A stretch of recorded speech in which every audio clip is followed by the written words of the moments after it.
Global Ethics Corner from the Carnegie Council. On September 11, 2012, 2 U.S. diplomatic missions were attacked. In Cairo, Egypt, protesters stormed the U.S. Embassy.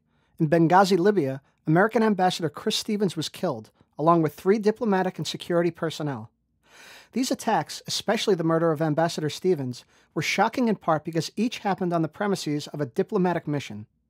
Under international law, embassies and consular buildings are generally considered inviolable. In 1961, the Vienna Convention on Diplomatic Relations codified centuries of tradition by forbidding host countries to enter a diplomatic mission without permission. Embassies are where refugees and dissidents flee for sanctuary. They are thought of as safe havens. In April, blind Chinese human rights activist Chen Guangcheng captured world attention when he escaped house arrest and was taken in by the American Embassy in Beijing.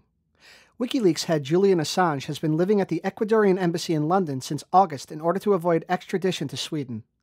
In these cases and similar ones, media attention and international pressure has reinforced the traditional sanctity of diplomatic territory. No country wants to break precedent with the Vienna Convention.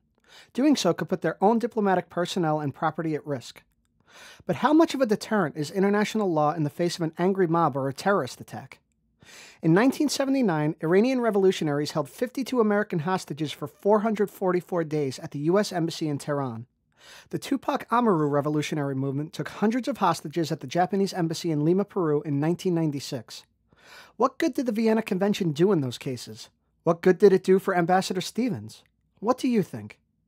Going forward, how can the Vienna Convention be upheld?